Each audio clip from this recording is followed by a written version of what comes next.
Yo. Hey, what it do? What it do? How you doing, my brother? What's going on, fam?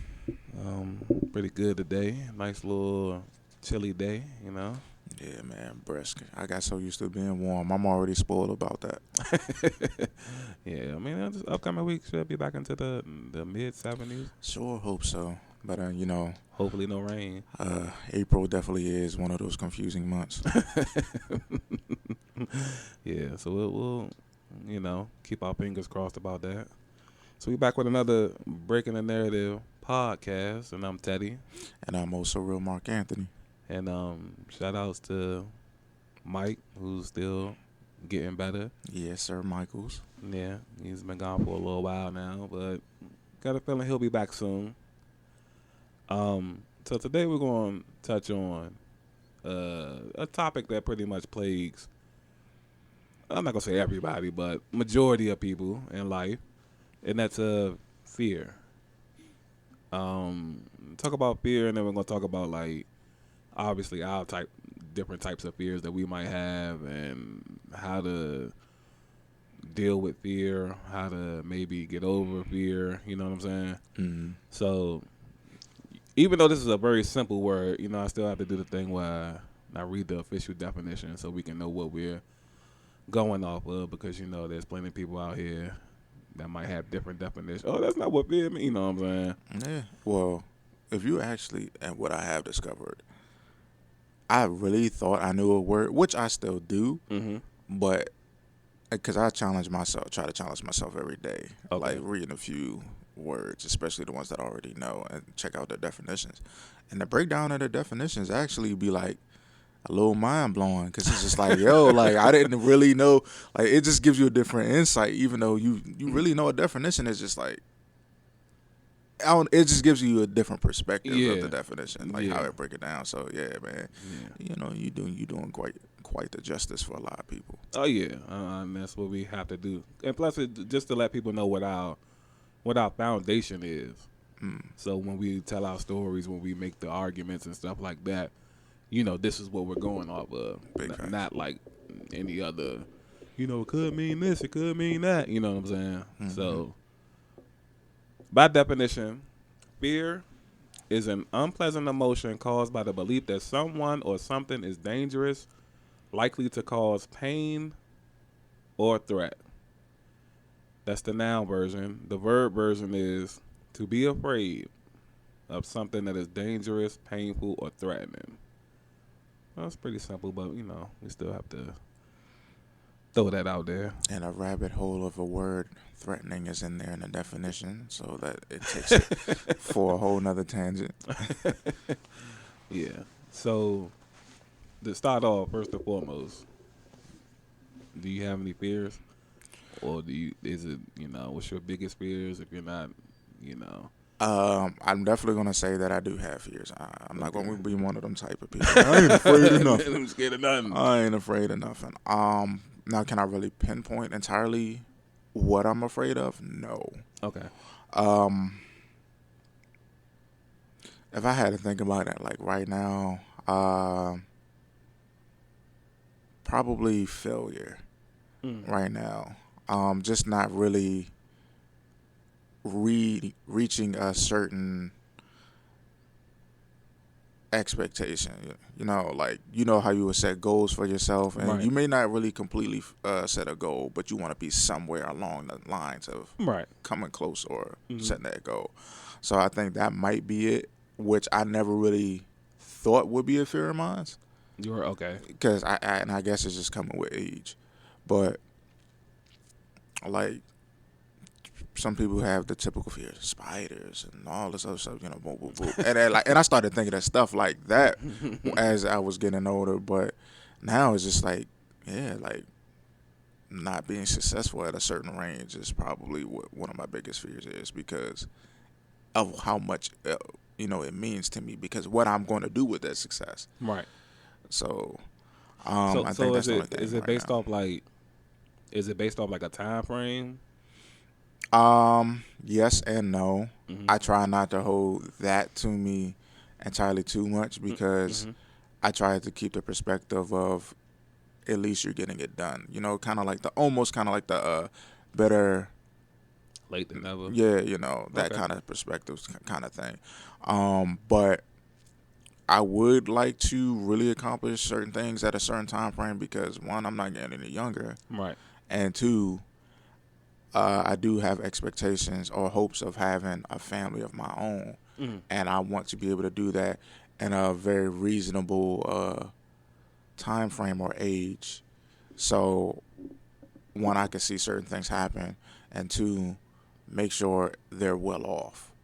Okay. You know, that is one of my end goals. One of my dying end goals is to make sure that my people, my family, my children, and everything are well off.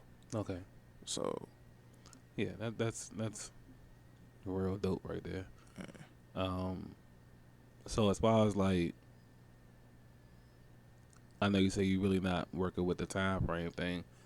So is it just like your business being successful? I know obviously your family being taken care of, but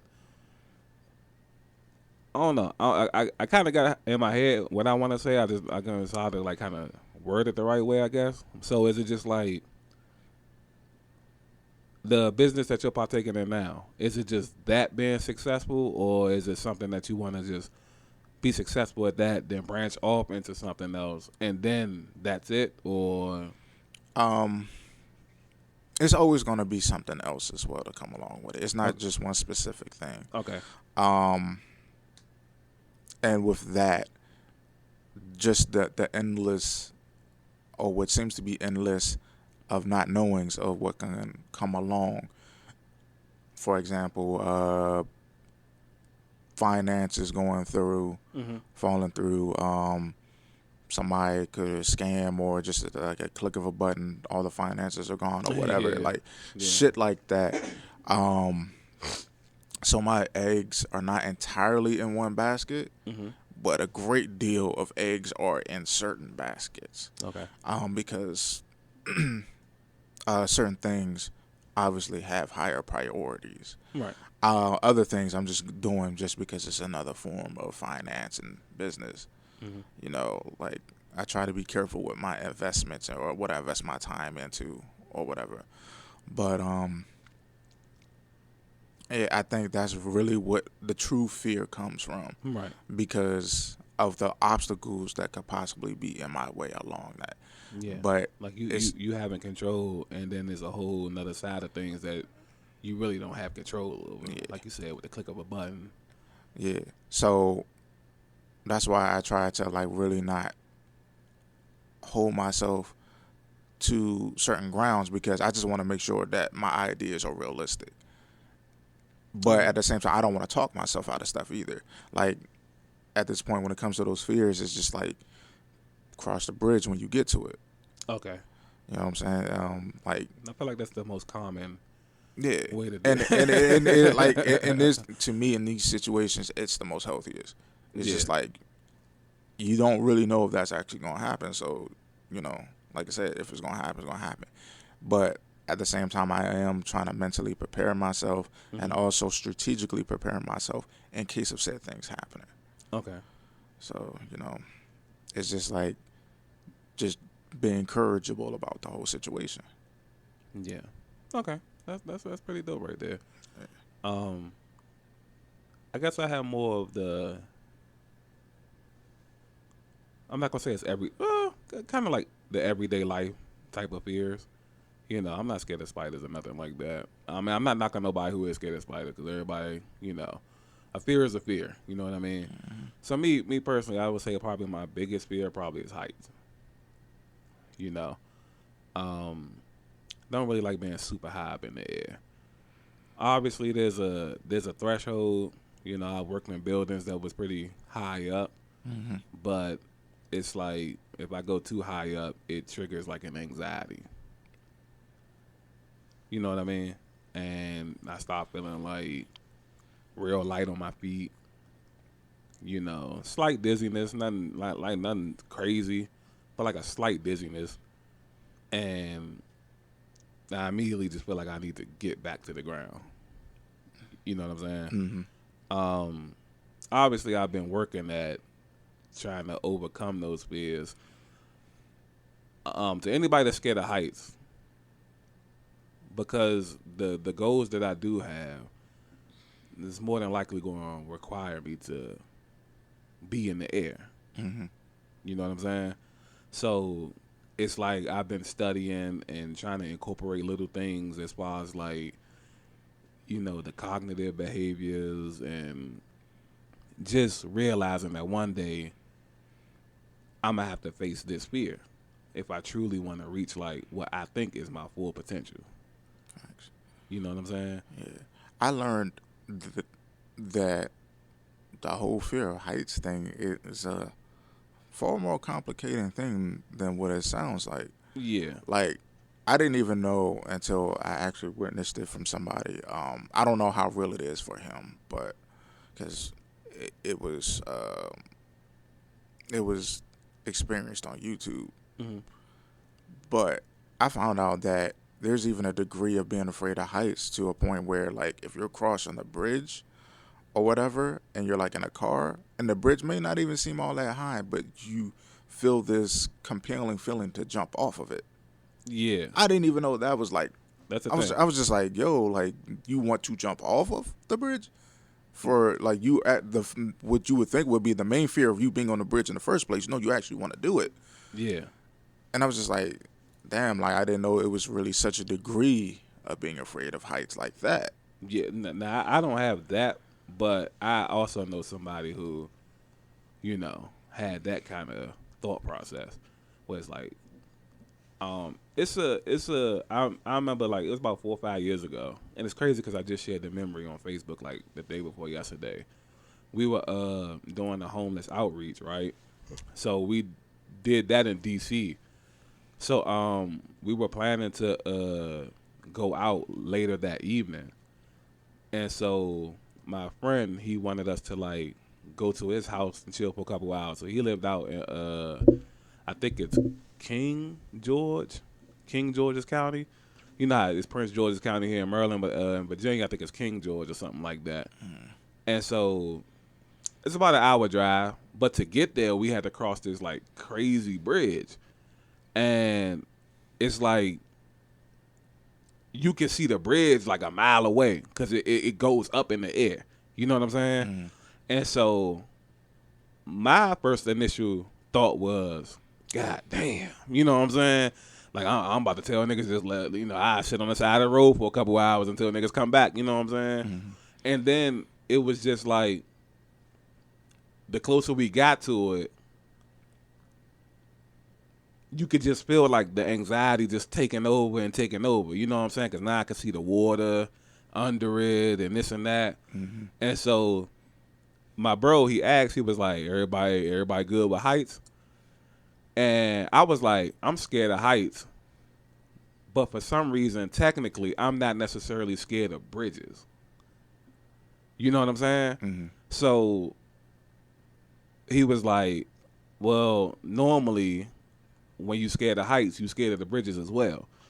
But I was like, the only thing that kind of got me uneasy here is just the water.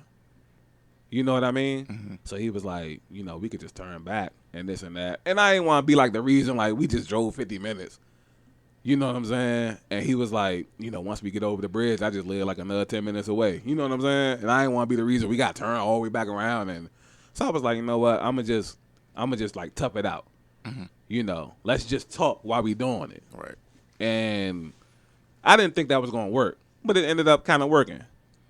And so, tough that out, got to his house, spent a couple hours, and then going back over the bridge, it was no problem at all. You know what I'm saying? Right. So it's I feel like for anybody that's like scared of heights, you kind of just gotta ease yourself into it. You know what I'm saying? Like put yourself in a position where you, even if you don't do it at that moment, go close to a bridge one day. You know what I'm saying? Yeah. Go, or every day this week, just go to it. Go look at the bridge. Go look at it. Go be close to it. And then maybe next week, you'll try to go over it. You know what I mean? Yeah. I think the distraction method is definitely helpful, cause now that I think about it, I had a buddy of mine. He doesn't really fuck with the bridges either. We went to Ocean City for his birthday, the same deal I mentioned earlier today, and I didn't know it was a thing. He was just like, yeah, bro, like he was tensing up and everything. He was like, yeah, it wasn't like a super distressful moment, or at least apparently, but he was just like, yeah, man. He was like, I gotta get across this bridge, bro. I was just like, what you was like, you don't fuck with the bridge? And he was like, nah, I just can't do it. So he was kind of bothered because one, obviously it was traffic. We was getting across the Bay Bridge and everything. Oh, okay, yeah, I heard about the Bay Bridge. And so he was just like, yeah, man, I can't fuck with this traffic right now, man, because I'm trying to hurry up and get across this bridge. And I was just like, all right, cool. So we're just gonna talk and listen to music, just like bullshit. And so it kind of helped him through. It was just tedious because traffic, he had more time to look to the side and everything like that. Slow down the process. But of course, I did realize, like, I try to keep him in certain lanes as well, because obviously when he was going to certain edges or certain lanes, it brought him closer to seeing downward. Right. So, but then coming back, he was not as bothered. Right. Yeah. I kind of feel like once you initially do it, and you just be like, damn, I made it. Then it's just like, okay, yeah, I think I can do this again. And then hopefully, if you decide to go back, my advice in that situation would be like, if you scared of bridges and you finally do cross the bridge, try to keep going over them. Because if you go a long time without doing it, you probably give time for the anxiety to, build back up. Yeah, I had the same issues with roller coasters. Yeah, I don't do that. I really, to be honest with you, I didn't really start doing roller coasters until I was like unofficial. I think like maybe 17 or 18 or whatever, something like that. Because like I just couldn't like just fathom the idea. One, just being stuck and all this other stuff. I was like, man, I ain't got time for that. But it was just like, one thing is when I was a kid, the little donut joints, that sits a bunch of people, and then you can see the water from the bottom from beneath. You talking about spinning around? Yeah, and it's just like, it's that like the Grand Rapids. Yeah, but it was like a bunch of people, and it was just like bumping around and stuff like that. So before Six Flags was Six Flags, it was Adventure World. Correct. So, and that's when I went on that ride, and I was just not fucking with it. Renegade Rapids. Yeah. So, but then I think that's what really initially did it for me. Then after a while, I just started. I was like, all right, I'm gonna just go. I think I think it started when I was in a relationship with somebody. And so I was just like, she was like, I'm trying to get on this ride or whatever. And she didn't fuck with heights either. Okay. To a degree. I think and this is what I wanted to ask you at first when you were crossing a ridge, like, do you believe it's a vertical thing? Because she was able to do certain roller coasters, but when it came to going straight up and being able to actually see the true result of looking straight down, it was an issue for her. Okay. And I actually had to talk her to getting onto that one. But as I just kept constantly doing it and getting used to certain things, it just became, I guess, an adrenaline rush for me at a certain point. Because one of the main discomforts that I did experience when I was on the roller coaster was just like the vortex of things, just like the weight and the gravity in your body and stuff like that. Right. So you just got to deal with it. And it went from kind of like slightly closing my eyes to just like, oh, yeah. And then what I call the white boy rush. That's when I started developing the white boy rush, where I just like to have fun and just do the white boy scream while on the roller coaster. And I found out sometimes it really gets people laughing and stuff like that, or they just felt obligated to scream with me and stuff like that. And it's just like, all right, cool. So you know how to make fun of the situation. Lessen the fear for everybody else, too. Yeah. But wanted to ask you, was it like a vertical thing? Because like when we got on what I just call the Tower of Doom, I don't know the official name, but like where you just go I call it straight. Tower of Doom too. Yeah, so you just go straight up. Because I know that's not the name because I think that's the name of the Universal Studios. yeah, so I wonder if it was just a vertical thing because obviously you're just going straight up and then you're falling straight down as naturally you would do with anything that you would fall off of. Right. No, for me, I don't think it was vertical because I remember one time I was catching the train. I caught the train to New Orleans, and it's like they have big rivers, and I had never caught the train. This is my first time catching the train there, and it comes to a point where we was going through the forest for about 15, 20 minutes, and when we came out of the forest, it was we were on a bridge, and it was just like water, and you couldn't see nothing ahead but water. Like it wasn't no like. I don't know what the river is, but we were on this bridge on the train going over water for about 20 to 25 minutes. And after like 10 or 15 minutes, then you can start to see like, all right, there goes some land. That's where we're heading to. But I was terrified. I think more so I was terrified because it's like, everything is really out of your hands at that point. Yeah. Because if the train fall off the track right there, it's a wrap. You know what I'm saying? And it's like, I guess it just all boils down to like the fear of dying, I guess. You know, at that moment. Mm-hmm. And I don't know. I kind of felt like more scared on the train because, you know, it's up to the train driver. Or it's up to everything operating finally versus like us being in the car. And I think that kind of adds to it too because it's like, I feel like if I'm the one driving over the bridge, I might not be scared.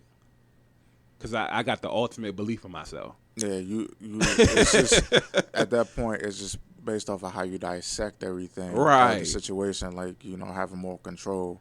Because I do the same thing even to this day now. Like, it doesn't bring me to a point where it's just like, yo, I gotta get the fuck off of this bridge. Yeah. But if I sit there long enough, eventually I probably could talk myself into a fear of it. Because I think about it all the time. If the car goes over, what we gonna do? Am I gonna jump out the car while it's falling over? Or am I gonna try to wait till we hit the water first? What's the smartest idea?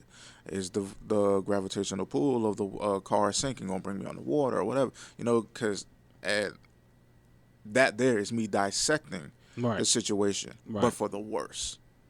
Right. Like I'm thinking of all the possible negative things that can happen instead of the possible strategic things to survive it. Right. So, you know, I guess that's literally what happens to all of us is just like, you know, the what if and then this and then this. And, you know, you just bring yourself into this downward spiral. And that's exactly what it is. So about the roller coaster thing. So, fun fact, the Rapids thing that you was talking about, I actually operated that ride when I worked at Six Flags. That whole little section of roller coasters in that whole little area. So I worked at Six Flags. It took me about 2 weeks of working at Six Flags to understand and accept that I would never ride roller coasters again. In a 2 week span. So many roller coasters were breaking down every day. I've never had a bad experience on a roller coaster, but I just seen it way too much for me to be like, yo, I can't do this. It was a ride that's like 2 rides over from the Rapids, the Renegade Rapids jump. It was called the Iron Eagle. And it sits about, I want to say about 30, 40 people. It's shaped like a big wide like boat or something. And it sits about 30, 40 people in it, and they lift you up in the air, and they get to flipping you upside down and side to side and stuff like that. But, you know, you harnessed and strapped in and stuff. And one day, I was operating a ride. It's called Shipwreck, and it's just like a little log that people get in. They go around, they go up a hill, and then shoot straight down and make the big splash. Yeah. So I was on that, and the Iron Eagle was literally like right next to me. So the Iron Eagle jump is flipping upside down, and it gets stuck. Why 30, 40 people upside down, and the jump gets stuck for like 2.5 hours. No, hell no. And it's like all I'm thinking about is like, damn, blood rushing in niggas' heads. Like I hope niggas ain't got no brain problems. I hope, you know what I'm saying, like. And that's actually one of my favorite rides too. The boat joint, yeah. The shipwreck. That rock. Nah, I guess it's called. I don't know what it's called, but the way you described it sounds like the boat that just rocks back and forth and then eventually goes that's full. That's another one that it's like the Iron Eagle, but it just doesn't do the flipping. But yeah, it goes back and forth. Yeah, that ride was cool. We never had no problems with that jump. Unless it fall off the hinges or something. But nah, they literally had people stuck like 2.5 hours, and then after they finally like got the thing operating, got the people down off of it, later that week it got stuck again, and they had to shut that joint down for the rest of the summer. And that's when I was like, yeah, stuff here just break down too much. Yeah, our Six Flags does not have the best. It doesn't. Yeah. It does not have the best rap sheet at all, bro. Like, shout out to rest in peace to the 14-year-old that got killed because he was on the little whatever it's called. We just call it the Tower of Doom. But yeah, he was on that, and I guess he either obviously they say it was too heavy for it. But they let him get on anyway, and he fell out of the jump on the way down. You know what I'm saying? And you know how he just shoot you up real high, and then come down a little bit, and you go back up, and then they kind of like drop you real fast. Yeah, like when it dropped him, he fell out and just splat. You know what I'm saying? And just that fast, like you dead. You know what I mean? Yeah. So rest in peace to him. But yeah, I never could really. After working at Six Flags, that kind of just turned me off from roller coasters. Period. Like, nah. So we got both our fears out the way. Now we could kind of talk about some general fears that people might have. So, are you're open to talking about the fear of dying thing? Because I feel like that's like probably the biggest fear. Yeah. In humanity right now. And I think I won't say that I'm desensitized because it just sounds very unrealistic. Right. And you really don't know what it is that you're afraid of until you're in it. But my mind has a way of challenging me quite a bit. I found like dreams are just simulations of shit. Okay. Honestly. And that's what my brain does. Is like my brain sometimes becomes a battle simulator. And to a point where I'll wake up and I'm like, damn, what the hell did I experience for me to even come up with such scenarios? Like, how do I even know some of the stuff that I even dream about, I have not experienced yet. Okay. And I want to say yet because I don't know if my mind is trying to prepare me for that. Yeah. And like, what would you do? Or if it's just happening. Or something. Yeah, so I used to have dreams a lot about running from people. But it wasn't just so much as like, Godzilla is stomping over the city and you gotta run type of thing. It was just like survival. Like, they got guns, I got guns, or if I don't have a gun, I'm gonna find one type of thing. Like, just tactical survival stuff. So I've had dreams about being robbed. People who would seem like not even mafia type status, but just like high crime type situations or whatever. And so definitely it puts me in a high adrenaline state. Now when I'm awake, obviously I kind of take situations like that differently. Okay. But again, one of my favorite quotes that I like to use after somebody famous, you always got a plan until you get hit in the mouth. Yeah. So, it's like when I'm awake, it just feels different. I guess I have more control. For some reason, it doesn't seem like entirely much sense of control when I'm asleep. And there's part of the time that I know I'm asleep. Yeah. Okay. It's like lucid dreaming without having the true benefit of actually controlling it, or at least taking the time to stop and breathe and control it. Mm-hmm. So I know I kind of react to that a little differently opposed to me being awake. Like in my dream, I could be running for quite a bit, I guess, trying to survive and be tactical. Right. But there have been times when I'm awake, I've walked towards gunshots without a thought. Okay. Like, I know that somebody's going to be firing off soon, and I'm walking towards the whole situation. And it's just it feels like a different animal to me. Mm-hmm. Like, again, walking towards it, it almost feels like I have control, but I'm not controlling myself. Right. Because what sensible person is going to walk towards the gunshots? Right. But I do believe at a certain degree I would have a fear of dying based off of how I dissect the situation. Like, honestly, fear is going to come off based off of how long you think about the thing, the whole problem. Okay. All right, if I'm going to be held at gunpoint, is he going to do this? Where's he going to shoot me at? How's it really going to feel? Shit like that. Mm-hmm. But all in all, if you die, you die. Like, not so many people know if you're going to die, like how much you really going to feel. Well, yeah. You know what I'm saying? So it's just stuff like that, the unknown, or things that may not even apply to the situation. Right. It might be if you did, you did. But some people think, well, am I going to bleed out? How long am I going to be in anguish before I actually, like a suffering. Stuff like that. And who knows? And it's just literally the true fear of that situation is the unknown. Yeah, which is that's normally that's what it really Yeah, boils down that's for everything. Yeah. Like, you don't know what's really going to happen. Yeah.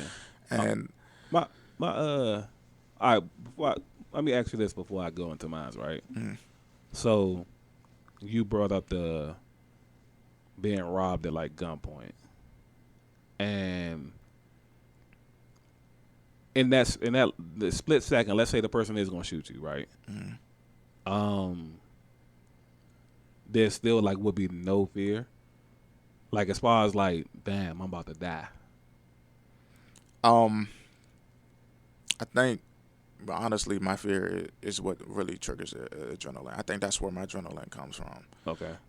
Because, again, I'm thinking of the scenario. Honestly, there's more times that I think of if I was to be held at gunpoint and being robbed, it's not going to just end there. Not nowadays, anyway. You don't see people just, all right, cool, and go on about their business for what they're robbing you for. Right. They'll shoot you anyway. Yeah. So, I guess, again, it goes back to not having a successful robbery, if that makes any sense. Like, damn, there's no such thing as successful robbery, or at least for the person who's getting robbed, a successful robber for me in that situation would be this, is to just simply fucking survive. But how? Now, because there's so many things that's going to go into that equation. Mm-hmm. How you going to get the gun out the person's hand? Assuming that they're robbing you with a gun. And if you can't, how you going to get away? But now, whether you're in the sequence of getting away, whether they have the gun in their hand or not, can you move fast enough to not get shot? And so on and so forth. It's the not knowing. Right. Again, just like when you're running from a person with a gun, it's not just the fear of just being shot. It's if you're actually going to get shot. Right. Are they good enough aim for that? Like when you run, you ever like thought of it or experienced this kind of adrenaline? You play tag with people before? Mm-hmm. Like when you're a kid, you feel this weird tingling sensation, knowing that you're having fun, but at the same time there's this peak of adrenaline for you to run faster because you don't know how close the person who's it is to you, and if they're actually going to be able to catch you or not. Right. It's like that. is the bullet actually going to hit me? Or if he has good enough aim to do it. And then sometimes you're just staying like as positive as you can possibly stay until you can't no more. Yeah. Okay. Yeah, it's just like until there's a result of me making it or not. Yeah. All right. So that's a unique perspective, because I feel like what most people maybe just panic, because it's like you said, it's multiple fears that's happening, because it doesn't even have to, like, before we even get to like the death part, right? Just being robbed, period, scares a lot of people. You know what I mean? Or being robbed and then a person pulls out a gun. Now, on top of being robbed, you already scared of getting robbed. Now you see a gun. So now you realize, like, your life is in danger. You know what I'm saying? And then it comes to a point, like you said earlier, a few minutes ago, like, people can rob you and they still shoot you. Depending on who you are, what kind of pull they think you might have, whether you can, retaliate, or unless they just heinous, because, people are out here shooting grandmothers and stuff like that. You know what I mean? Yeah. So, yeah, that's a very unique perspective. Go ahead. I think it just, I don't know. I think I've kind of gotten used to the anxiety. I've dealt with anxiety before. Right. So, and I think I've just gotten used to that. Like, for everyday type of situations, my mind likes to do stuff like that all the time. Okay. From sun up to sundown. If I'm not, like, in my own space or whatever, where obviously nothing can happen, my mind will just like, all right, cool. Here's the possibilities. My mind is just the whole possibility game all the time. So, for example, when I went to go see a friend of mine's at her aerial dance performance, I was like, I'm not going to take a car down to D.C. That could be pretty tedious and, parking and all this other stuff, So I took the train, which I've done numerous of times when I used to work downtown. Okay. So I had my Fitbit on, and I was like, something just told me, all right, well, let's take a look at my heart rate. And my heart rate was going in the hundreds. My resting heart rate is typically 64 to 67. But it's at 111 going up.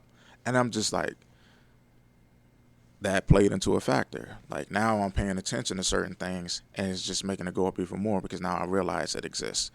But I'm sitting here positioning myself, and I do this all the time, but this time it just seemed like it was almost fresh and new to me. I positioned myself on a train to where I could see at a certain angle and degree. I'm sitting in a corner where the seat is by the wall and window, and I'm sitting at a degree where I can see in front of me, from my left, the door.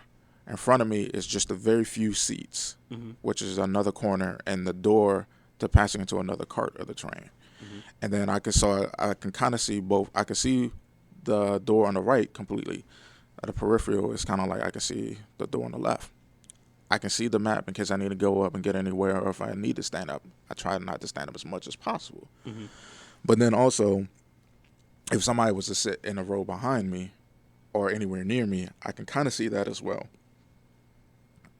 But also behind me, I thought of these weird scenarios. What if somebody just pops up with a gun and tries to shoot me in the head? Why? I don't know. Right. Shit like that just pops up in my head. Wild imagination, I guess. And so with that, I can now look into the other window, which is going to reflect who's behind me. And it was a couple of young dudes there as well. Again, adding to the scenario. Sometimes young dudes got, for no reason, shit to prove. Right. Now, I'm thinking, if they were to try to do anything, how am I going to respond? What am I going to do to get away with this shit? Or whatever. But also, I try not to draw too much attention to myself. Mind you, I'm wearing a mask and I got sunglasses on, so you can't really see my eyes. I look like I was a hitman. Mm-hmm. But I'm just like, all right, so if this was to happen, boom, boom, boom, what am I going to do? So now my mind is literally trying to prepare me for all certain type of things. Mm-hmm. And it does that naturally now. I feel like I've gone through anxiety so much that unsubconsciously I'm positioning myself for a retaliation if I have to. And so now I've gotten so used to doing that everything is a tactical response now. Mm-hmm. And I guess that's probably why I have the behavior or attitude of crossing the bridge when I get there. Because, yes, you can think of all types of things that's just going to scare the fuck out of you. But I've been through so many scenarios where things do not happen, right, opposed to things actually happening. Yeah. And then it's just like, I don't know, kind of like how you say you have control if you were the one driving the car across the bridge. Mm-hmm. I have more reliance on myself because I know what I'm capable of. But it's just the fact of it actually happening. It's probably what brings fear to me the most. Right. So what you feel about like people? Because it's like, I guess when it comes to like all the other fears, there's like ways around it. But with this, it's like it's inevitable anyway. It doesn't have to be like a a situation like that, where you're getting robbed and killed. Like, you can go through a full life. At the end of the day, you're gonna die anyway. Mm-hmm. So it's like, I know for me, I want to say when I was younger, it was necessarily probably like more so how it would happen. That was like mainly the scary part, versus like the actual thing itself. Because how I think about it is like this. What year were you born? 91. 1991, right? So where were you the other 1,991 years? Mm. That's how I think about it. I was born in 1989. And I was like, wherever I was at then, that's where I'm going back to. So actually, I've had thoughts about that quite a few times. Yeah. You know what I'm saying? And that it kind of helped me lessen the fear, because it was like,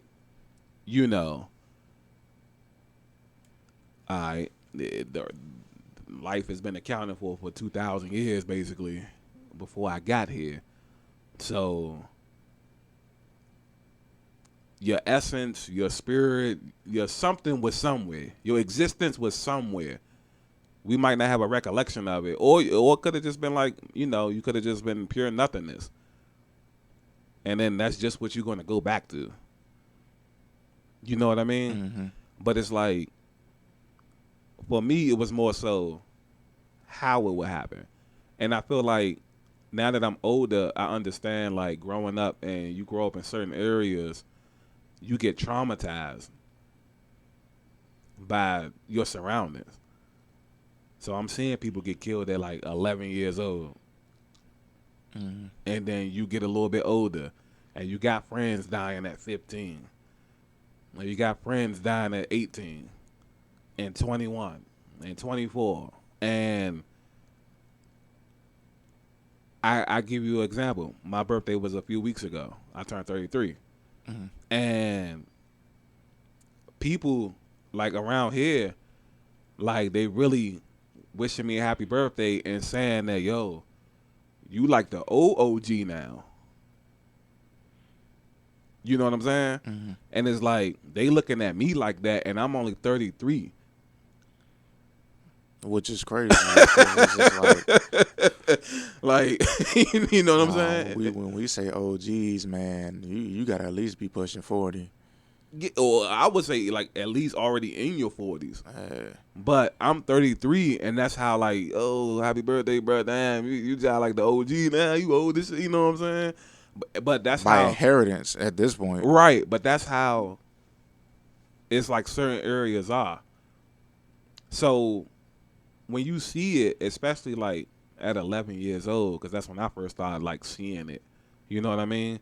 It's like you start to develop the mindset of like, damn, you know, this might be me next summer, or damn, you know, I just got to high school. This might be it. You know what I'm saying? Like you just, it's like every single day is like, damn, I might get killed today. Damn, I might get killed today. Damn, I might. You know what I'm saying? Facts.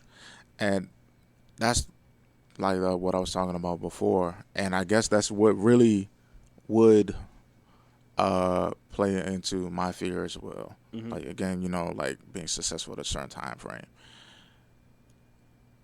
When you have life taken from you at a certain point when you're not ready, and you're just like, well, damn, man, I still had the intention to do this. When you had something set out to you, Mm-hmm. it's more than just set out to you mentally. It's set out to you emotionally. Right. And it's hard to let that go when you like, damn, man, like my life is left on incomplete. Yeah. And I think that really is what like plays into a lot of people's fears with dying. Is like they're not ready yet. It's like I still got something to do. Yeah. It's not time. Because of course when it comes to natural causes, just like as age and stuff like that, it seems more easier to accept because you assuming that you are living on to an age for many, many years. Yeah. And it's like, damn, well, you know, like I've had plenty of time on this earth to do this and this and this and this and this. And you reflect on how much you've done in this world, opposed to you dying at 30, 20, or 11 or whatever. It's just like, I haven't even experienced life yet. Right. Have I had a child yet? Have I had my own house yet? Did I do this yet? Like, I still had so much I wanted to do in this world, and here it is, I'm being taken away from it, and I feel like I have not yet to get my life in order for anything. Right. Because obviously, if you're dying at the age, it's almost as, and I don't want to say that it's not by natural causes, because there's infants, unfortunately, that didn't make it because of certain conditions or whatever. Yeah. Yeah. You know, but you're just being taken from this world when you least expect it, when you had the intentions of living much more time than what you have been at that moment. Yeah, and that's another thing that I'm glad you brought that up, because that's another thing that plays into it as well, is like the misconception of time, because we see people like live to be 100 or 80, 70, and we just think everybody's supposed to do that. Mm-hmm. But that's like the furthest from the truth. Because like you said, you know, outside of like getting murdered or something like that, it's a lot of kids that die from cancer. Or some type of health deficiency. Maybe they wasn't born with strong enough lungs. So your lungs can only carry you to 6 years old or 7. Or you know what I'm saying? And it's like, because we so accustomed to like the society's perception of life, which is given to us by the government basically, it's like we expect, damn, if I eat right, if I do this and do that, I'm gonna live to 100. Yeah, when you don't reach that expectation, then that's right, the most scariest part of it all. Right. And I feel like if people were to like take away that expectation of living a long life, I feel like but I guess it's how can you do that though? Because we brought up and raised a certain way. You know what I'm saying? So it's like, how can you really? You can't really. I don't know. It's just, in the perfect world, it's definitely written into us for sure. Yeah. The way, and I just thought of it while we were just literally talk about this. Mm-hmm. I feel like I'm a 50-50 of that because of this.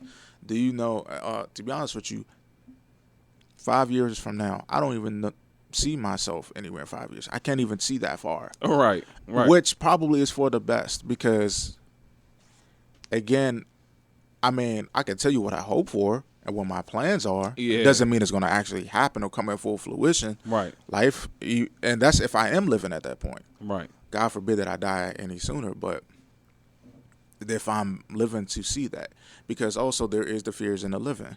Like if you live that long and you're not succeeding at certain things, you're going to have to live with that. Yeah. But honestly, when people ask me, well, what do you see yourself in 5 years? I don't know. I really don't. I can't see that.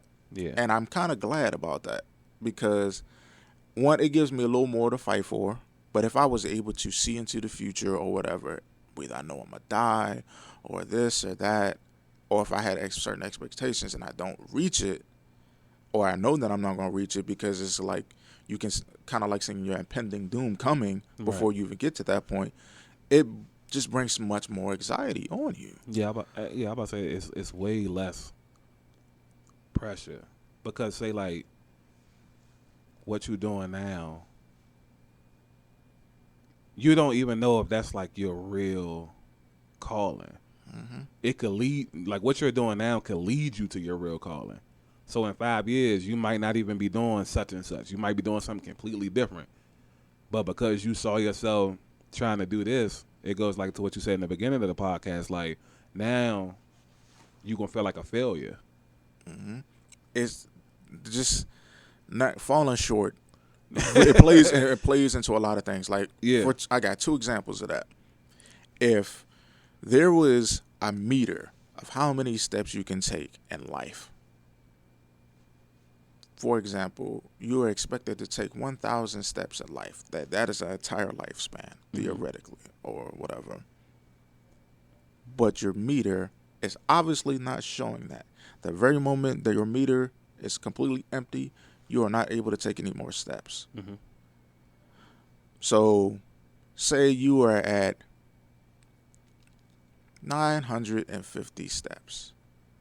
You only need to take another 50 to complete that lifespan. But your meter's not proving that. It's proven to be a lot shorter than another 50 steps. Anxiety hits. And then anxiety turns into fear. And literally, that's another, typically another term for fear is anxiety. Mm-hmm. Or a more realistic example. You only have $150 in your wallet to buy groceries. But as your groceries are continuing to get scanned and you know you need just about everything that you had in your cart, but you now see that the price is starting to come close and then exceeds over $150. How do you feel? That anxiety. Yeah. So I kind of like look at it like that. The certain perspective and expectations of certain things and being in what you believing or thinking or actually experiencing you falling short. Yeah. It's a fear. Just like as if you were not completing everything in your life that you were hoping or expecting to, and you are dying, and that's you falling short. Right. That's why I try to always incorporate crossing the bridge when we get there. Yeah. Because at the same time, it's like, is it really meant for me or is it not?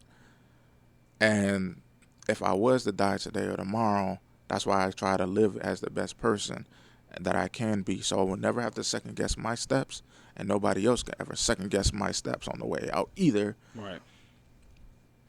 So I can be able to think, well, damn, you know what? I did enough. I would have loved to do more, and I wanted to do more, but damn it, I can definitely say I did enough. Yeah, this is good. Yeah. You know. Yeah. So I guess it's a bunch of different ways that you can kind of conquer that fear. But I still feel like because of what you said a few minutes ago, like because it's still the unknown factor, you know what I mean? Mm-hmm. That it's always going to be some type of like when I was still working at GW, right? Like when my anxiety was triggering, it wasn't because of like dying or nothing like that. It was because of like stress and all that type of other stuff. It would be my coworker, and shout out to my coworker because he used to super look out for me, like giving me rides home and stuff because he knew like me being on the metro for like 2-3 hours, it was like it would add to the anxiety. And he'll be giving me like a ride home, and I would have like I remember vividly like sitting in like the passenger seat of his truck, and I would have these like fears of like, damn, one day I'm gonna be dead, and it was just so hard to like accept the fact that I'm doing all this moving around, and you know you breathing, you working, you doing like hobbies and stuff like that, and it's just like it was just dawning on me. I'm watching the sunrise and thinking like one day I'm gonna just cease to exist. Cause sometimes you know when you live in a certain life, like say you like you really enjoying life, you know what I'm saying? You're not gonna want that to end. Mm-hmm. And so, like you said, you bring in more stress and anxiety on yourself by just like, damn, one day this shit gonna all be over with. Instead of fully just staying in the moment and letting it hit you when it hits you. Right. And it's like when we was talking about off air pre-pod, it's like that's my advice to like people. It's like if it's inevitable, you can't stop it. I mean, obviously I do feel like one day death is going to be like I do feel like science is going to get to a point where they're going to figure out some way for people to, albeit probably rich people, to live beyond the regular means. As far as like they're trying to figure out how to transfer consciousness and all of that type of stuff. You know what I mean? So, but until then, I know we probably won't see that in our lifetime. But I would just tell people like, well, we've been telling people like the last half hour things to do, but just like you said, cross that bridge when you get to it. Focus on what you doing. You woke up today, just win today. Mm-hmm. And if you wake up tomorrow, win tomorrow. Yeah, it's just like, yo, are you satisfied? Like, if you have a big issue with how you lived your life, obviously, well, if you have problems with leaving today or tomorrow, if you're gonna think of what if I don't make it today, or make it till tomorrow or whatever, because tomorrow isn't promised. Mm-hmm. Why aren't you satisfied? And if you do wake up and you're able to see tomorrow, use tomorrow and so on to accomplish those things you haven't accomplished yet that obviously fit on your list of being unsatisfied. Right. Like, start taking those steps towards that and getting that done, because every second is not promised, every minute's not promised, or whatever, every day is not promised. So just like, all right, if that's the case, if you find time to do so, do it. Contribute to that. Every penny counts. You know what I'm saying? So, Facts. it's all about taking your steps forward, man. And I want to say this, but then I don't, because if we talk about anxieties for whoever who may listen, probably like, well, damn, that's just another thing I got to worry about. But you know how they say it's a blessing that you see another day? It's a blessing that you wake up. Mm-hmm. I mean, for those who want to use the word blessing or not, it's true. Because the simplest thing is, a big brother figure is what I call him when I was going through some troubles. And I was definitely on the phase of not really caring if I was on my deathbed or not. Mm-hmm.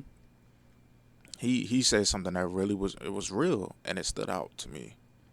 To this day, he was like, do you know how easy it is for you to not wake up? And it just seemed like it almost seemed like a stupid question to me. I'm like, what? Like, who thinks about it? Like, not as in just who thinks about it, but like, why is that a question? Mm-hmm. But I was just like, if I had to think about it, it just seems odd to think about, like, how easy it is not to wake up. And then he broke it down. He was like, there's the functioning in your body that obviously allows you to wake up. He's like, to a degree, your body kind of stops breathing when you sleep. That's why, like, some of us, like, we will wake up choking or whatever, what we believe is just on our spit and stuff. Certain things will shut off. And it can. It's very easy for it to do so. Mm-hmm. So he was just like, just imagine one day it just doesn't. Some people say, they're at peace of falling asleep. Dying in their sleep. But if you had the I guess how conscious you are at this moment, but you're not really too conscious, you wouldn't even know that you're dying. The point is, you just don't get to wake up. You had the expectations of waking up, right? But you don't. Yeah. And who knows what you experience in the void of whatever it is in the afterlife. If you do feel or experience anything, now you're just like, damn, like, where the hell am I? Whatever, blah blah blah, and just like, because like you said earlier before we started recording, that probably is a fear. Yeah, because you just don't know what's gonna happen. Ever. Yeah, you know what I'm saying? Yeah, and it's all in a matter of imagination and perspective of what you think is really going to happen. But he's just like, it just like, I was just like, damn, like that's true. Like I can not just literally something that is so easy. It's just as easy to not do. Right. So does that plague you at all? Like the whole, like, you get past the death thing, like the whole afterlife or the void, or I always do think of, like, again, the fact that I even said it is because I've thought of it. Okay. Like I'm able to mention that and articulate that simply because I've thought of that several times myself. Am I going to feel anything when I die? What does it look like? Is it just a black screen? Is it a white screen? Am I going to hell? Am I going to heaven? Stuff like that. But again, I have no control over that. I mean, if there's the heaven and hell, I feel like I do have control of whether I go up or down because based off of what I do here. Right. But at the same time, it's just like, how much control do you really have when it happens? Like you can't control that. I even feel like as far as like the heaven and hell thing goes, I even feel like you don't have a lot of control in that either, to say, because you look at like circumstances, right? And I'm not gonna get like too like religious or nothing like that, but it's like we live by a set of rules, and if you break these set of rules, these are sins, or these are this and these are that. But it's like, because we also are listening to the government, now it's like you're mixing and matching a lifestyle. Because over here, this is a sin and this is that. But if they legalize, et cetera, and they're forcing you to do such and such, well, what do? Like, this is your means of living. You know what I'm saying? So it's like, well, for me, I kind of explained earlier, like, I really just feel like wherever we came from, we going back to it. Like you said, I feel like I was born in 1989. It was a black screen for 2,000 years before I got here. And on top of it, did you really experience that black screen? Or right. You just like, they like, I'm born, so. Because that's all we got recollection of. Like, I just knew one day I was able to remember stuff. To your youngest memory. And then that's been life ever since. Yeah, and on top of that, that's if you can even remember. For those who can remember them being born, you definitely you got a strong conscience. Yeah, anybody that says that, I'd be kind of skeptical of. Like, maybe they need to be tested, or crazier things that's happened in this world. I ain't gonna judge, but like I said, if you can remember that, you definitely got a strong conscience. Yeah. So. Well, I just feel like if I remember what I read correctly, I feel like your brain doesn't even start to memorize stuff until you're at least like 2. But like you said, we got some special people out here, So who knows? I'm not one of them. Like my memories can go back to me. I remember memories at 4. I don't even think I can remember my memories at 4. Yeah, I remember having memories with my father, and he died when I was 4. So that's how I can timestamp that, you know. So, other than those 4 or 5 memories, everything else has just been like, oh yeah, I remember doing this in kindergarten.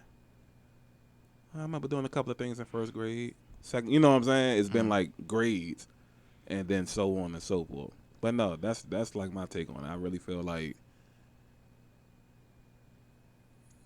it was nothing beforehand. It's gonna be nothing after. You know what I'm saying? Unless you just awarded another life. No, I ain't gonna say awarded, but unless you give it another life. You know what I'm saying? Mm-hmm. And I don't. For me, it's just more so like how it happens.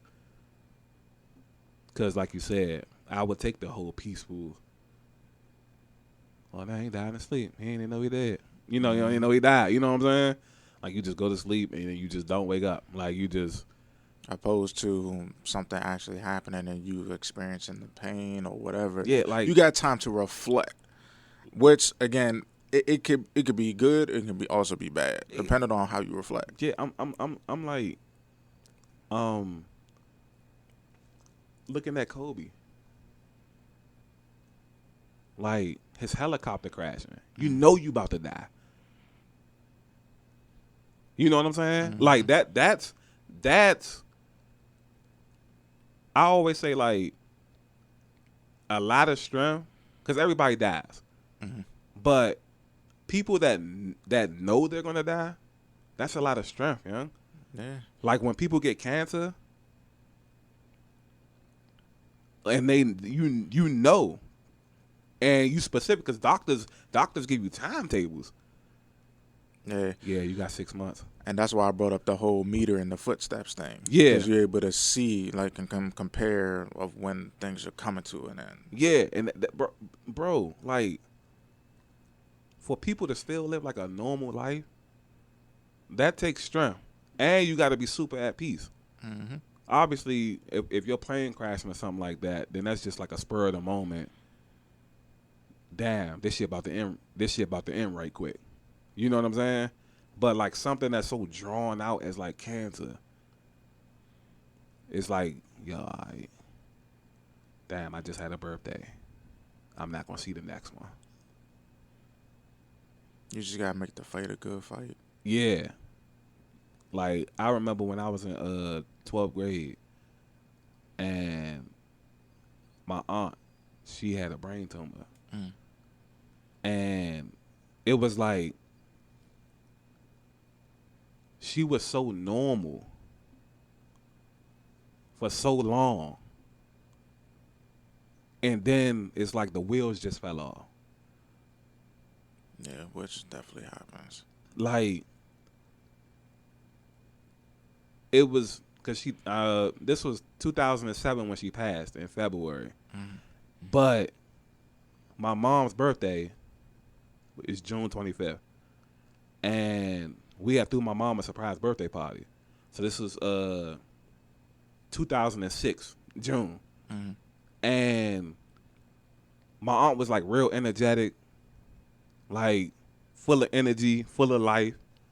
You know what I'm saying? Mm. And she's at this party like super normal. And nobody in this room knew that the whole time she had a brain tumor. And she was always super normal until like that October or something. And she kept calling my mom because she kept forgetting how to do stuff that a second grader knew how to do. And then that's when my mom was urging her, like, go to a doctor, go get it checked out. And then that November, she finally went to go get it checked out. Yeah, you got stage 3 brain tumor. It's already spreading to other parts of your body. If you blessed, you got 6 months.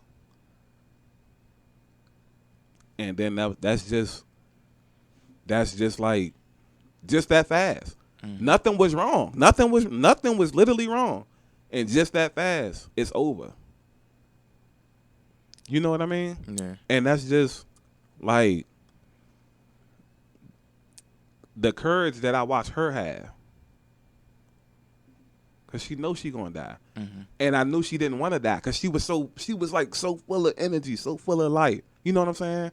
She one of the people, like, she really enjoyed life to the fullest. She was an editor for a newspaper, so she was like, she used to write articles for the I want to say it was the Washington Post or whatever. She loved that. And then just like that, if you lucky, you got 6 months, which obviously she wasn't lucky because she died in February, so that's only like 3 months. But yeah. So I don't know. It's just like that's why, like, when it comes to like the breast cancer awareness and stuff like that, I always be big on that type of stuff. And I forgot who I was. I don't know if I was telling you or telling Mike that, but I was saying, like, you know, obviously, you bringing awareness to nothing not gonna really do nothing. But I do it as a form of paying like homage. Like, because it's out here killing people. Yeah, give credit to, you know, give credit to the fight that's happening in those situations. Because that's a fight. That's a fight, knowing that, like, I got something, it's going to kill me. But how do I make this as normal as possible until it kills me? Because I don't know if I even got the strength. Like, obviously you don't know until you're in that position. But I'm like, we look at the celebrities. What's cuz name? The Black Panther youngin. Chadwick Boseman. Right. Yeah, that's definitely a great example. Some people was just like making fun of him. People was making fun of him, but then a lot of people afterwards was just like, "Dang, he had a certain diet and he's so young. Yeah, like, you would have never known until apparently died. He couldn't show it. He couldn't hide it no more. Right, and even when he wasn't hiding it, people was like, "Oh, he must be on drugs. He done lost all this weight." And it came out of nowhere. And the whole time he had cancer. And shout out to celebrities, like, to the celebrities that, like, they really won't tell nobody what's going on until he just dropped dead. And then you be like, damn, what the fuck happened? He silent battle with cancer. He had it while he was making Black Panther. And you know what I'm saying? And sometimes you just gotta, my pastor has said, you gotta protect your eye gates and your ear gates. Because when some people are gonna take things a little differently than you will, or what you would hope to. And so it's easy for things to get put in your head, especially if you listen to it enough. Yeah. But bro, imagine you got cancer, bro. Black Panther, like, probably one of the best selling Marvel movies of all time. You got cancer. You know you got cancer, and you've been battling this for the last few years, and you know it's going to get you. He knew it was going to get him. I think you see everybody saying, like, "Oh, you want drugs? Oh, damn, I know you ain't going out." Like, and he ain't never rebuttal nobody.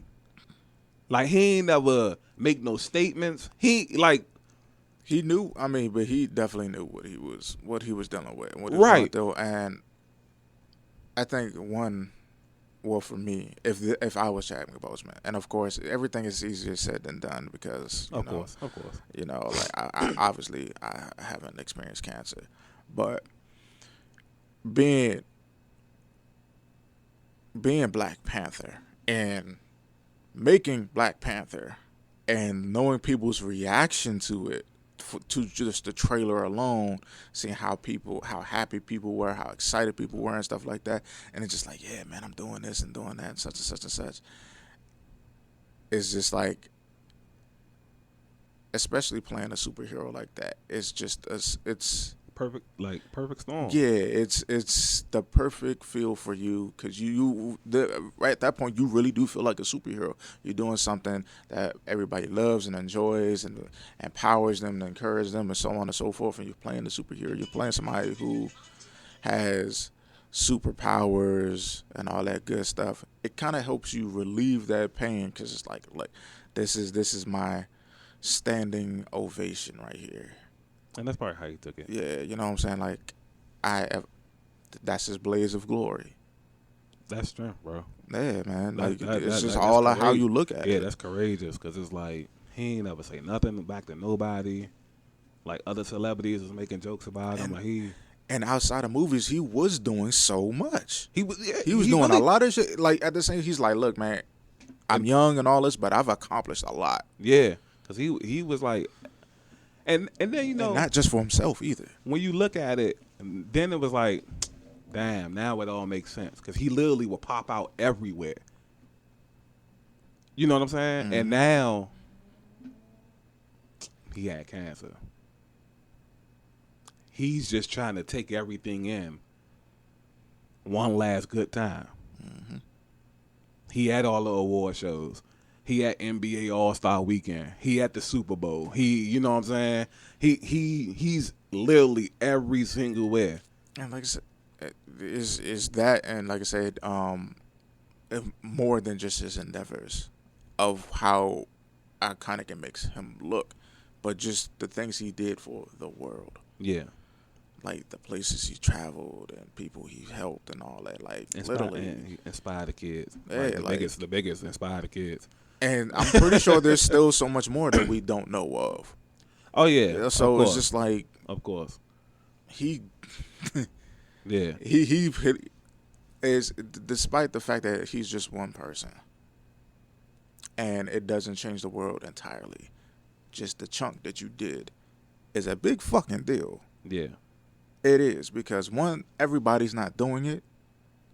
Out of all of us that exist in this world, we're not doing, not every single one of us is doing a selfless thing, for one. And two, just at the degree that he was doing it, especially while he was battling what he was battling. That's crazy, like, bro. Ridiculous. It's an infinite hand clap, for real. Yeah, that's absolutely ridiculous on his part. Like that's.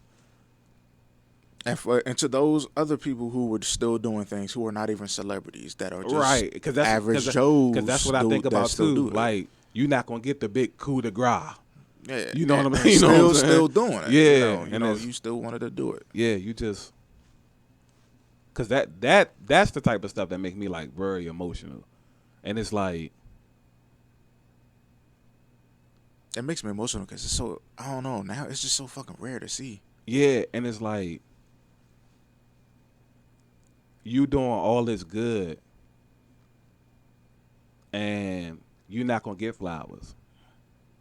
People might not know you exist. It's no matter what, you could be doing something like firefighting, and you done saved like 100 lives this year. But when it comes down to like credit, the station is going to get the credit. And it comes down to like maybe who's popular and who's not, but it takes like the full team. So it might be somebody that like, damn, I'd be forgetting cuz name. You know what I'm saying? Yeah. It's just amazing just seeing somebody just care that damn much. It's like, look, I really fucking care. Damn, like, no, like, I couldn't help but, when I see people who just care for the simplest things, big or tall, big or small, my bad, but like just for that, it's an automatic emotional thing for me, because you don't have to care, or at least that's what a lot of people say, and a lot of people don't. Facts. Or they do care, but they try to hide the fact that they care. It's just the fact that how rare that is, or how rare it is to experience it, is saddening. But just to see that somebody care that damn much, it literally,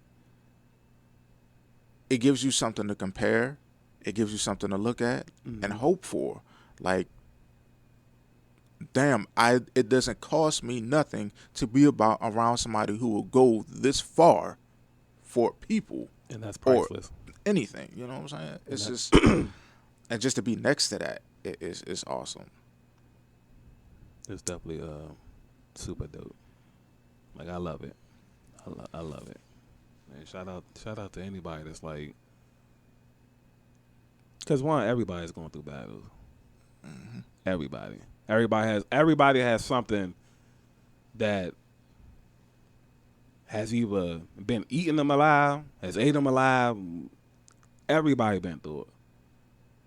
Like, damn, life would be perfect if it weren't for this. Or damn, how I'm gonna do this? How I'm gonna make this happen? Mm-hmm.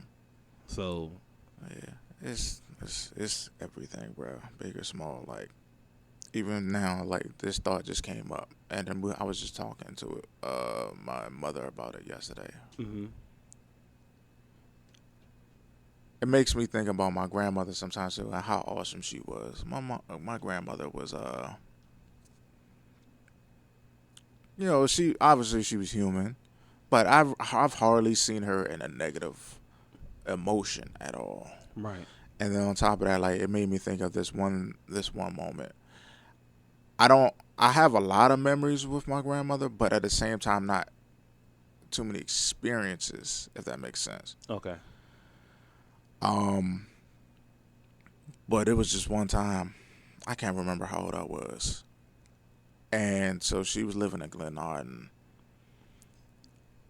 And it was like she had her house and everything. She lived her life. She traveled and everything, especially with her sisters, who to this day, one of her sisters that she has here on this earth is 100 and some years old. Mm. God bless my Aunt Grace.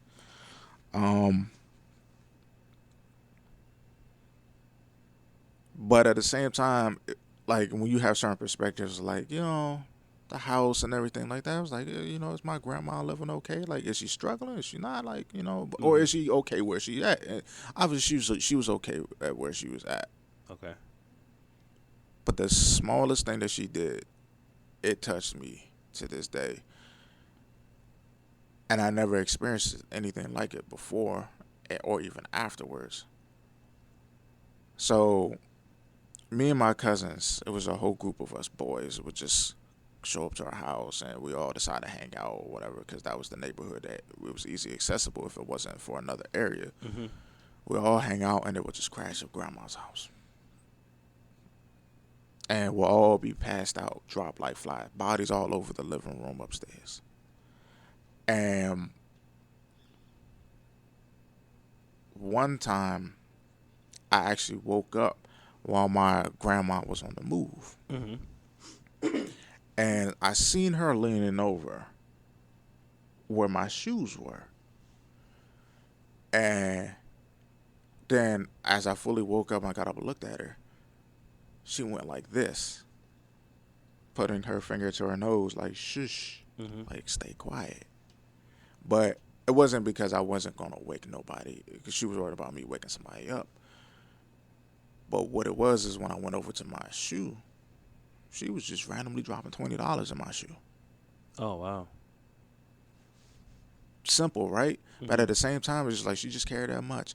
Out of a whole living room full of boys, she's dropping $20 in my shoe. And she just cared. She just wanted to do something random, something nice. She cared that much to just do something, just to be like, one of my grandsons, boom, here, and I just want to make his day, just for no reason at all. Right. That's dope. And I just thought I was just like, damn, like, she didn't have to do that. It wasn't going to make a difference to me if there was nothing in my shoe. It's a normal, regular day. Right. But then it was just like, I witnessed her in action doing so. I witnessed her caring. I was about to say somebody care. And it was just like, yeah, shit like that. So, big, small, whatever, like, somebody actually caring to do something is the true prize. Yeah. In people's actions. And I'm the same exact way, because as you experienced it with me too. You know what I'm saying? Mm-hmm. Like, it could be something so small, a canned soda. Facts. And I'll act like you just gave me $1 million. You know what I'm saying? Like you said, man, it's like the older and older you get, it's like that kind of stuff right there is it's big on principle. But it's like it just has no price on it, because you can't buy that. Mm-hmm. You know what I'm saying? And shout outs to you, by the way, because now that you mention that, like, I've heard the stories of how many people you could not care about. But here it is, like, you let me in. And then when we talk, I love you, bro. Right. this and this. I appreciate that. Like again, simple little things, simple words Right. that mean something, and you like. I don't know how difficult it could be for you to care about people, knowing the experiences you had, but here it is, you share that with me. So it's just like, damn, all right, cool, like. And that I totally appreciate that. Yeah. Sometimes I'm like, damn, bro, like this nigga actually said this shit, man, cool, man. Like, Yeah, my yeah. day feels complete, man, because you just Yeah. It's more so. It's more so, and I think like, with me, it's more so like, I don't want people to think like, I just don't fuck with a lot of people. But it's just that I guess half of it is just the way that I was brought up, and then the next half is just the way we kind of treat each other around here. You kind of just hold people to certain standards, and so it's almost like you just have a lot of experience. So when people come to you a certain way, you just know people be kind of like full of it. Mm-hmm. You know what I mean? So it's like whenever you meet somebody new, obviously it depends on how you meet them. That plays a big part in it. Like you was basically ushered in by Mike. So because of the connection I had with Mike, we have an understanding. So I know that if he brings somebody around, that he understands like the certain people we need to be around. So if he brings you around, then I'm already taking his word that you're just going to be one of those people. Now, obviously, you still have to prove it, but it's like I'm already accepting of you because of him, and vice versa. You know what I mean? So that's all it is with that. And then ever since then, it's been like, we pretty much been on the same page. Obviously, we have debates and stuff like that, but that's just like random banter. You know what I mean? But yeah, it's when it comes to like the love and appreciation, it's not a lot around, so you can tell when it's genuine. Mm-hmm. Like it ain't got to be $1 million. It ain't got to be this or that. But how we done said in like the relationship Jones, just somebody doing something that make you think like, all right, well, this nigga took time out of his day to do this for me, and he ain't have to do that. Yeah. And Really pay attention to all the right details. yeah, and I try to make a habit out of saying like, not just saying even I appreciate it, but I try to add in you as well. So to let the person know I appreciate the gesture and them. Mm-hmm. You know what I mean? Like it's because when you do stuff like that, it's not just the gift, and it's not just you. It's both. So that's why you might, oh yeah, I appreciate that and you. Mm-hmm. Well, I appreciate you and that. You know what I'm saying? And it's just like, man, I see how it affects people positively and negatively when they don't have that. And that's a lot of what's wrong with a lot of people now is they just don't have like that genuine love. Mm-hmm. And because they go through so much BS without genuine love, they start to become what they go through. And now they not giving out genuine love. And now they screwing over the next person. And now the next person, you know what I'm saying? So it's like, we really just want to keep it at the front of like, all right, you got common sense. Like, you got a core value of principles. Your ideologies match up with mine. Like, overall, you're a great dude. You know what I'm saying? Mm. So it's like, it's just. Appreciate that, by the way. Oh, yeah, you're welcome. So it's like, it's just a no-brainer that this is like a real friendship here. This could be a real connection. And then you just carry it like it is. Like, it's like how we talked about in the friendship podcast. Like, you got to, like, show that appreciation like you would like your significant other. Or like you would your family. Right. And, yeah, that's just what it is, man. Hence the word unconditional. Yeah.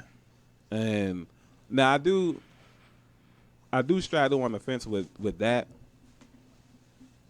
because it's like certain situations it feels like the same thing just keeps happening over and over and over.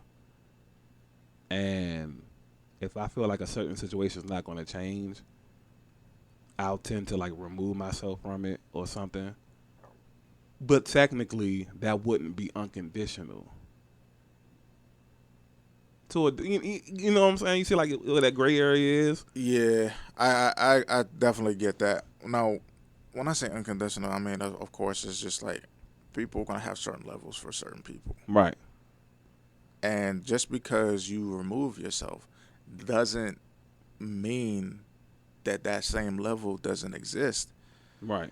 It's just that now it's starting to become detrimental to you to stay in that situation. Right. But all in all, if it wasn't unhealthy to you or whatever you or it doesn't destroy you, you would still give it, bad or good. That's why it's to me. I would say it's unconditional. Agreed. Because that same level still exists. It's just like, damn, I wish the circumstance was a little better Right. for me to still give it to you, because I still want to give it to you, even to the bad at this point. It's just that it's destroying me, and it's gonna be counterproductive. Right. If it does destroy me, because then I'm not gonna be there to give it. Right. That's a perfect way to say that. So yeah. So I guess it is still unconditional love. Yeah.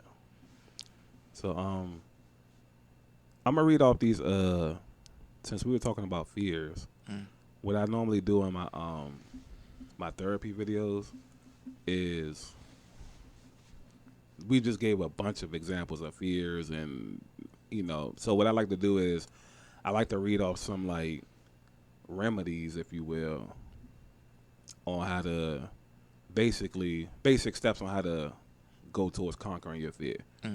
So I'm gonna read these off right quick, let you get some final words, and we're gonna get out of here. All right. So number one, it says that when you're dealing with a huge fear, to take time out. It's impossible to think clearly when you're flooded with fear or anxiety. So the first thing you need to do is take time out so you can physically calm down. And then it says that if you got any light hobbies, to engage in a light hobby, maybe walk around the block, take a shower, or so you agree with that? Yes. Yeah, that's dope.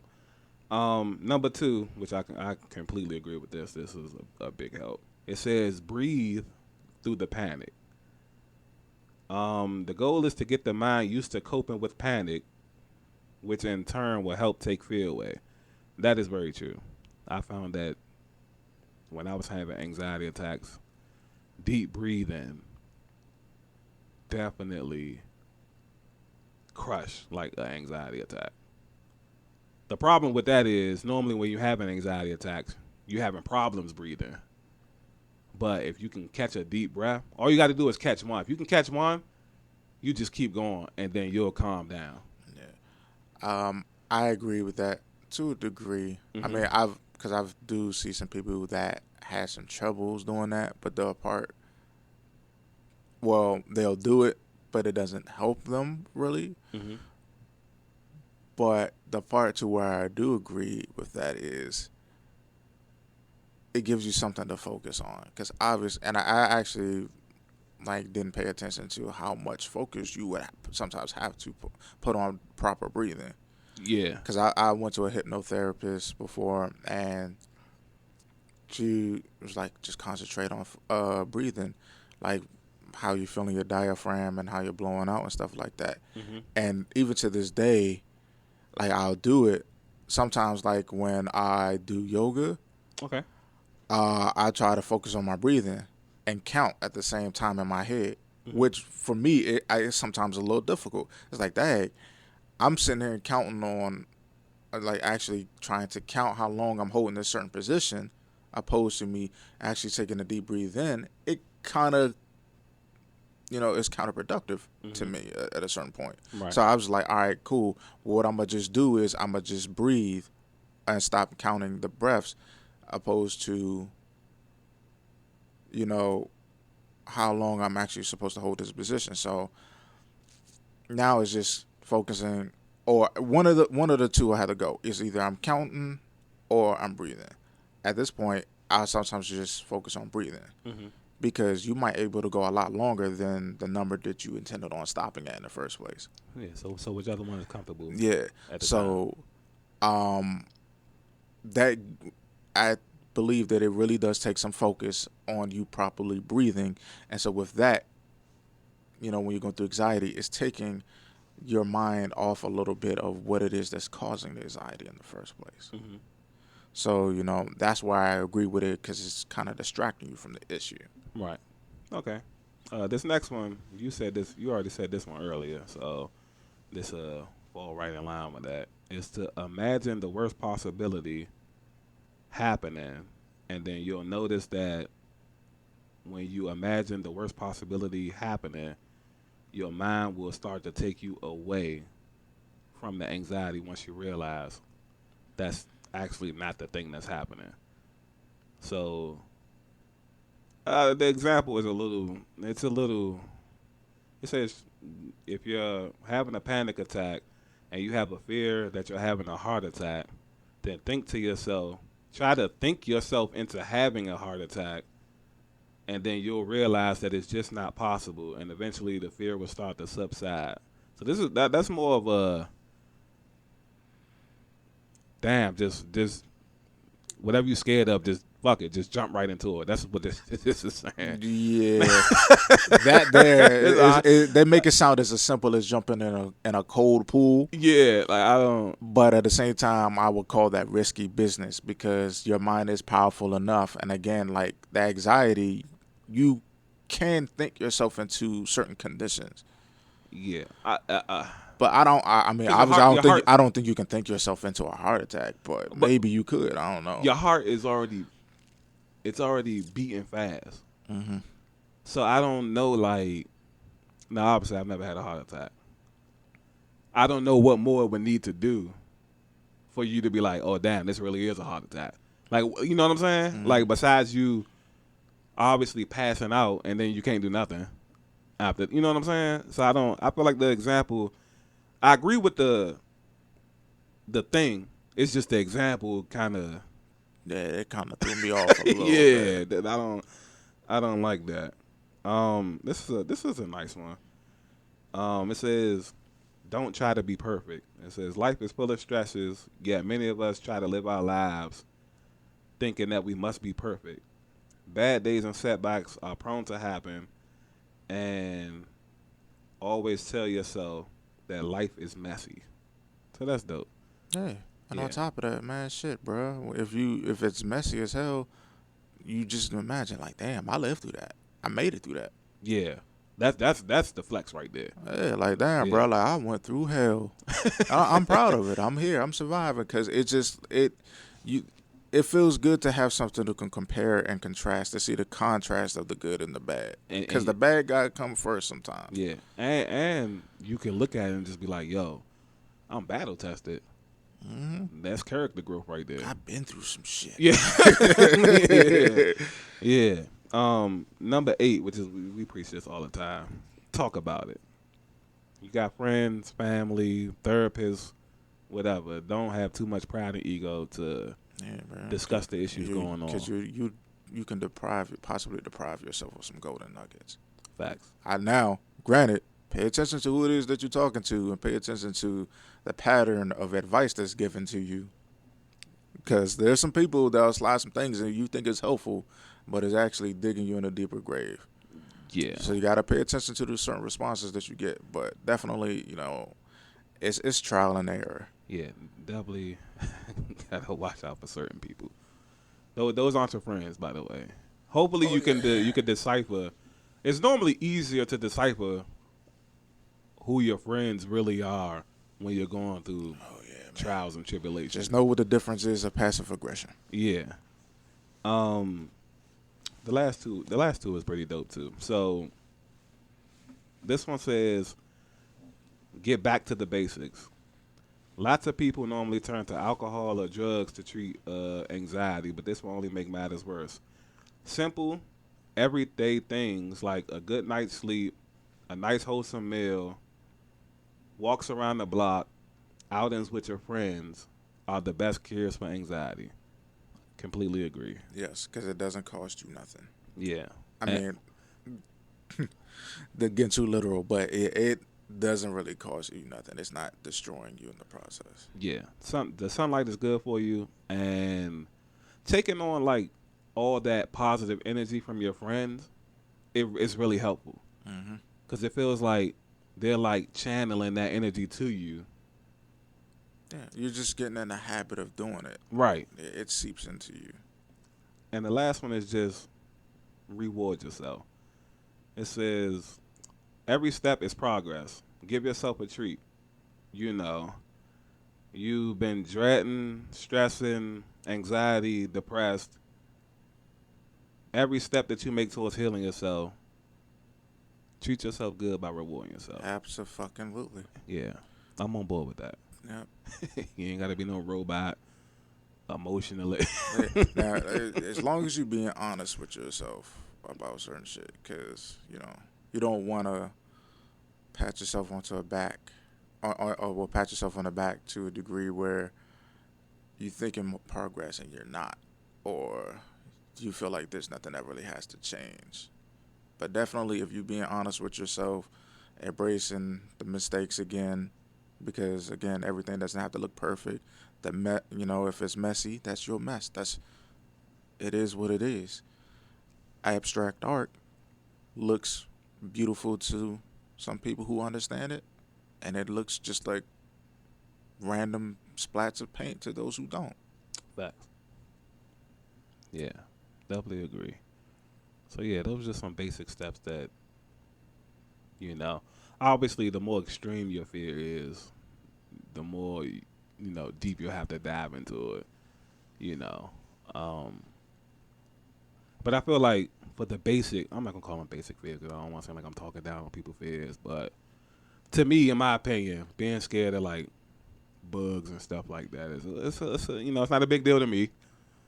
I'm not gonna go outside catching bugs, but I'm not. It's just again perspective. Yeah, so I'm not, like I said, I don't want to seem like I'm talking down on people's fears, but that stuff can generally work for those type of fears. Might have to dive a little deeper if you're scared of like heights or death, which is pretty much the ultimate fear, probably. Yeah. Any final words? No, that's just about it, man. That list of things definitely help put things very in concrete perspective, and definitely help put the nail in the coffin for that conversation. So Yeah. So this is another Breaking the Narrative podcast, BTN for short. I am Teddy. and I'm also real Mark Anthony. We out.